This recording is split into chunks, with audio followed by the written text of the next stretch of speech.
하나님 앞에 감사하면서 헌신하고 선교사로 나가 헌신을 했을 때에 놀라운 기적이 있게 되었다라고 하는 것입니다.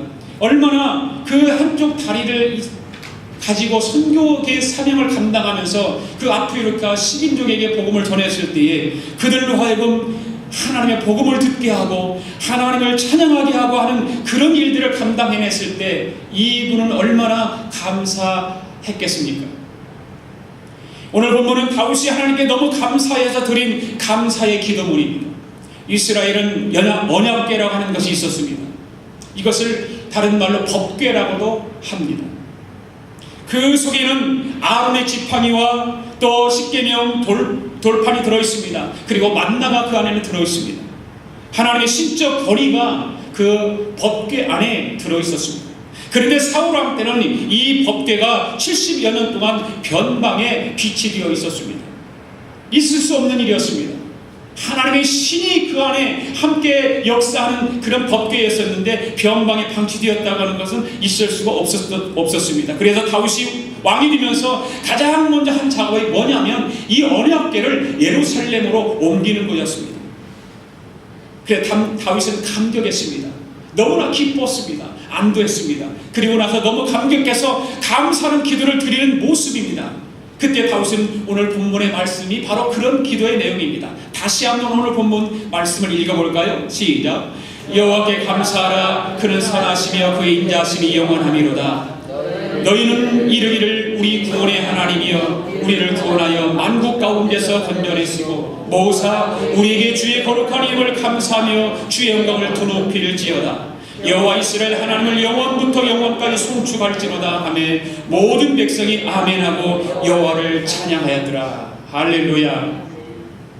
다윗은 참 기막힌 인생을 살았습니다. 어렸을 때는 목동으로 초라하게 살았습니다. 그는 하나님으로부터 부름을 받았습니다. 그리고 나서 골리앗과 싸움을 싸워서 이겼습니다. 사울로부터 그렇게 죽음을 당할 뻔한 일들을 수도 없이 겪으면서 그 사울로 하여금 또 사울에게서 구원받는 그런 일들이 경험했습니다. 그리고 마침내는 다윗은 이스라엘의 왕으로 등극을 하게 됩니다. 지난날을 생각하면 참 기적과 같은 인생을 살아왔다고 다윗은 생각이 되었을 것입니다. 그래서 오늘 하나님의 그 언약궤를 예루살렘에 안치해 놓고 나서 이 감격의 감사의 기도를 드릴 수가 있게 되었습니다. 바로 감사의 주인공이 되게 된 것입니다. 그래서 우리는 시편의 말씀을 읽다 보면 다윗이 얼마나 하나님 앞에 그 감사의 찬양과 감사의 기도를 드렸는가는 잘 알 수가 있습니다. 바로 다윗이야말로 감사의 주인공이 되었기 때문인 것입니다. 다윗이 이와 같이 감사의 주인공이 되었다면 우리도 감사의 주인공이 되어야 되지 않겠습니까? 다윗만 감사의 주인공이 되는 것이 아니라 오늘 현대를 살아가는 오늘 하나님 앞에 추수감사 예배를 드리는 저와 여러분 또한 감사의 주인공이 될 수 있기를 축복합니다. 그렇다면 감사의 주인공이 되기 위해서는 우리는 어떻게 해야 될까요? 첫째로 과거를 생각할 수 있는 사람이 되어야 합니다. 과거 없는 사람은 없습니다. 누구든지 과거는 있습니다. 초라했든지 화려했든지 누구나 과거를 가지고 있습니다. 그리고 그 과거를 생각합니다. 그런데 어떤 생각을 하느냐가 중요하죠. 과거를 생각하는데 어떤 생각을 하느냐가 더 중요한 것입니다. 사람들은 대부분 지난날 가운데 뼈아팠던 일, 억울했던 일, 서운했던 일, 그리고 배은망덕했던 사람들을 생각하기를 좋아합니다. 오늘 본문을 보면 다윗은 하나님과의 언약의 말씀을 기억하라고 말씀하고 있습니다. 나쁜 것을 기억하라고 하는 것이 아니라 과거에 하나님께서 약속하셨던 천대에 명령하신 말씀을 영원히 기억하라 그렇게 말하고 있습니다. 어느 심리학자가 지적했듯이 사람은 지난날 속에서 행복했던 일, 기뻐했던 일들이 더 많이 있었음에도 사람들은 각자 뼈아픈 일들만 생각하고 원망하고 불평했던 일들만 기억하는 습성이 있다 그렇게 말하고 있어요. 그 심리학적으로 보면 사람들이 그렇게 되어 있나 봐요.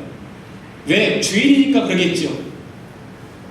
좋은 좋은 것만 생각하는 것이 아니라 나쁜 것들만 생각하고 기억하려고 나쁜 것들만 입을 통해서 말을 하게 된다라고 하는 것입니다. 그런 습성 때문에 과거를 잊지 못하고 매여 사는 사람들이 얼마나 많은지 모릅니다.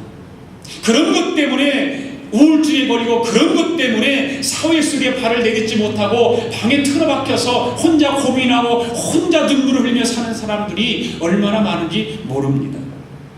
신명기 16장 9절에서 17절 말씀에 보면 하나님은 맥추절을 지키라 그렇게 말씀하고 있습니다. 이것은 당부가 아니라 명령이었습니다. 맥추절을 지키라는 것입니다. 오늘 추수감사 예배를 드리는 저와 여러분, 추수감사절을 지키는 것입니다. 하나님의 명령인 것입니다. 거기에는 이유가 있습니다. 애굽에서 430년 종살이를 하면서 압박과 서러움과 고난의 삶을 살다가 우여곡절 끝에 애굽을 탈출해서 나오는 게 됩니다. 그래서 광야에서 40년을 삶을 삽니다. 그리고 천신만고 끝에 가나안 땅에 들어가지 않습니까? 그곳은 평화의 땅이었습니다. 그곳은 거룩한 땅이었습니다. 그리고 거기서 농사를 짓니다. 그래서 첫 열매를 거둡니다.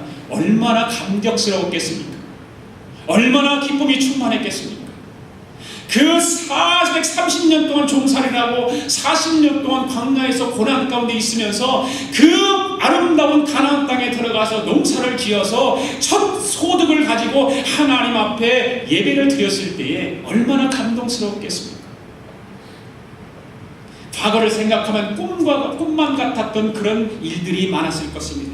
그래서 하나님은 첫 수확을 거두고 맥추절을 지키라 그렇게 말하고 있는, 감사절을 지키라 그렇게 말하고 있는 것입니다. 그 말은 과거를 잊지 말라고 하는 말입니다. 즉 과거에 쓰라린 것을 잊지 말고 그 고난 가운데서 인도하신 하나님의 은혜를 기억하라 그 말입니다. 그래서 오늘 미국이 가장 큰 명절로 추수감사를 지키고 있는 것입니다. 그것은 미국인들의 조상이 신앙을 지키기 위해서 고난당했던 지난 과거를 돌아보면서 하나님의 돌보심과 은혜를 생각하면서 감사 예배를 드렸던 것과 같이 현대를 살아가는 너희들도 그때를 잊지 말고 너희 조상들의 그 아픔과 고난과 하나님이 함께 하셨던 그 약속을 잊지 말고 그것을 기억하면서 감사절을 지키라고 말씀하고 있는 것입니다. 다윗은 과거를 생각하면 뼈가 저렸을 것입니다. 그러나 지나온 순간순간마다 하나님이 함께 하셨음을 생각하고 과거를 돌아보면 감사하지 않을 수가 없었던 것입니다. 그래서 다윗은 구구절절히 감사의 찬양을 하나님 앞에 올려드리고 감사의 기도를 하나님 앞에 드리게 되었던 것입니다. 여러분의 과거를 한번 깊이 생각해 보십시오. 그러면 똑같은 강회에 젖지 않을까요? 다윗이 과거를 돌아보면서 그렇게 구구절절 아픔과 정말로 괴로움이 많았던 그 다윗이었지만 그 괴로움과 아픔 가운데서 하나님이 돌봐주시고 하나님이 인도해 주시고 하나님이 함께 해주셔서 감사할 수 있었던 감사의 주인공이 되었던 그 다윗과 같이 우리들도 과거를 돌아보면 이런 가무에 젖을 수밖에 없을 것입니다. 그래서 감사의 주인공은 지난 날들을 생각하면서 감사하는 사람들입니다. 할렐루야. 두 번째로 감사의 주인공이 되기 위해서는 우리는 어떻게 해야 될까요? 현재를 생각할 줄 아는 사람이 되어야 합니다. 현재 우리들이 누릴 수 있는 가장 큰 축복의 삶은 그리스도 안에서 삶이라고 하는 것입니다. 할렐루야. 그리스도 안에서의 삶을 살기 때문에 우리는 축복받은 사람들입니다. 믿습니까? 그리스도 안에서 삶, 바로 구원의 삶입니다. 우리를 구원해 주신 그 하나님 안에서 구원의 삶을 살게 주신 그 하나님 얼마나 감사합니까? 만약 그 주님을 알지 못했다면, 그 구원의 은총이 내가 없었다면 나는 지금 어떻게 되었을까? 저는 저를 돌아보면 아마 제가 예수를 믿지 않았다면 아마 굉장히 못된 사람이었을 거라고 저는 생각합니다. 그런데 하나님께서 구원의 은총을 나에게 베풀어 주셔서 하나님을 믿게 하고 또 목사로 기름 부어서 하나님의 복음을 전하게 하시고 교회를 치리하게 하시고 동역하고 하나나라를 세워갈 수 있도록 인도해 주신 그 하나님 너무너무 감사하죠. 참 감사해요.